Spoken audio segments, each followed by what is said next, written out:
Ember itu bukan ember gua aku.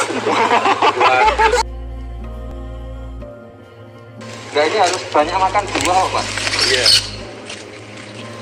Saya juga dulu gini.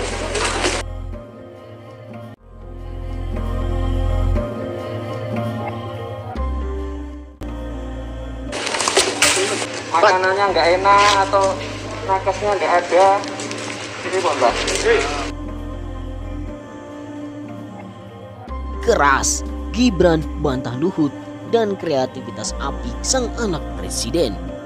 Luhut Binsar Panjaitan atau biasa diakrab dipanggil LBP, Jenderal Purnawirawan yang masih terlihat gagah di usianya yang sudah menginjak 73 tahun ini seperti tak mengenal lelah dalam mengemban tugas. Saat LBP jadi bintang tamu di podcast Deddy Corbuzier beberapa waktu yang lalu, ia sedikit membeberkan rahasia kondisi fisiknya yang masih terlihat prima. Setelah sebelumnya Deddy berhasil memancing si Opung, ia mengatakan tidur yang cukup dan setiap pagi berolahraga minimal 1 jam. Luhut Binsar Panjaitan bisa terbilang salah satu tokoh di Republik ini yang memiliki style gaya bahasa yang cenderung blak-blakan. Tak sedikit tokoh yang ia tembak melalui statement pedasnya menjadi blingsatan.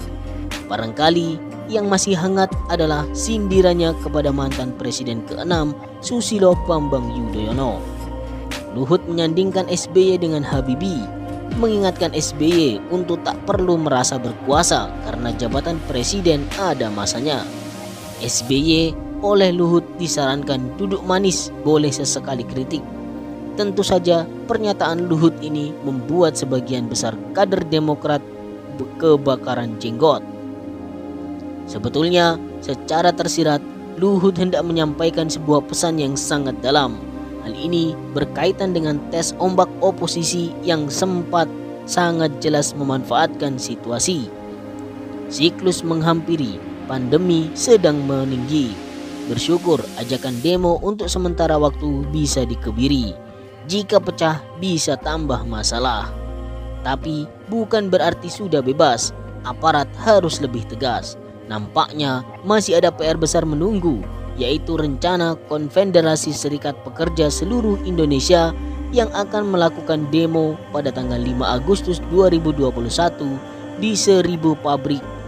Kendati Said Iqbal, Presiden KSPI mengatakan akan mentaati prokes selama demo berlangsung. Menurut saya itu tidak akan menjamin. Biasanya antara teori dan praktek di lapangan tidak sejalan.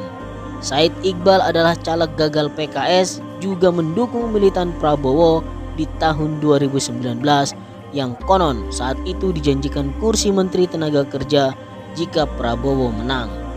Kita sebagai masyarakat menunggu upaya pemerintah melalui aparat untuk mengawasi aksi tunggangi buruh. Saat ini rakyat butuh suasana yang teduh.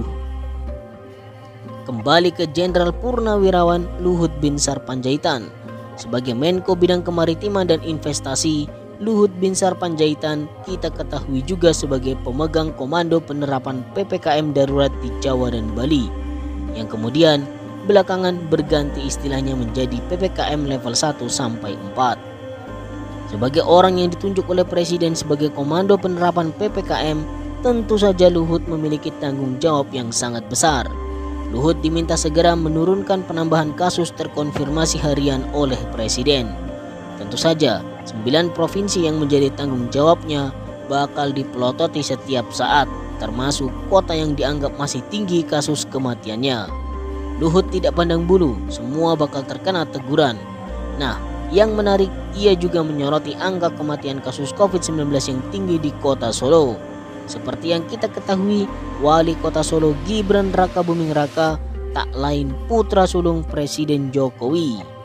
Wali Kota Solo Gibran Rakabuming Raka pun membantah jika angka kematian COVID-19 di Solo sangat tinggi. Dia pun sudah menjelaskan kepada Menteri Luhut mengenai angka kematian di Kota Solo karena COVID-19. Sudah saya jelaskan. Yang jelas jumlahnya itu tidak setinggi yang dipaparkan oleh Pak Luhut. terang Gibran pada hari Kamis kemarin. Gibran pun membeberkan alasannya. Gibran mengakui memang angka kematian kasus COVID-19 di Solo tinggi, tapi itu pasien COVID-19 bukan dari Solo semua, tapi dari daerah-daerah di sekitar Solo. Keteririsan tempat tidur atau BOR memang tinggi, tapi pasien bukan dari Solo saja. Sudah saya jelaskan data-datanya seperti apa. Dari data kemarin sudah saya pastikan semuanya dapat akses oksigen, obat, dan dipastikan berapa persen yang belum divaksin dan punya komorbid, papar Gibran Raka Buming Raka. Sehingga data kematian dari pemerintah kota Solo dan pemerintah provinsi Jawa Tengah tercampur menjadi satu.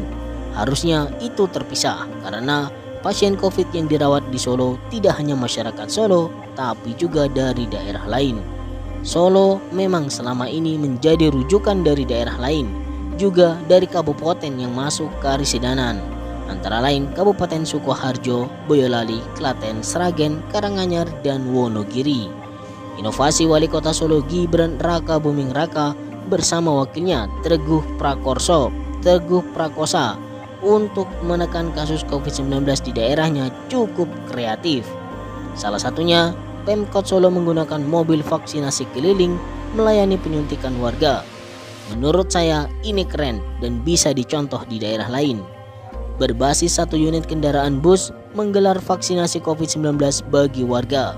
Mobil vaksinasi keliling ini beroperasi secara go-show. Wakil Kota Solo Gibran Raka Buming Raka menyebutkan dengan platform mobile, dan ini akan lebih banyak warga bisa mendapatkan layanan vaksinasi. Dengan cara ini, kami berharap warga bisa di-cover oleh vaksin. Apalagi mobil vaksin keliling di jalan terus bagus-bagus ini. Jelas Wali Kota Solo. Sebagaimana dikutip dari awak media, Gibran Raka Buming Raka menyatakan nantinya mobil vaksin keliling ini akan menyinggahi lebih banyak titik, sehingga akan lebih banyak warga merasakan manfaatnya.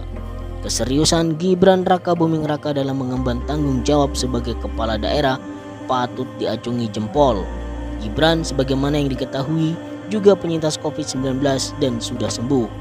Dan pasca menjalani isolasi mandiri langsung tancap gas dan berani datang ke zona merah memberi semangat kepada warga yang sedang isoman.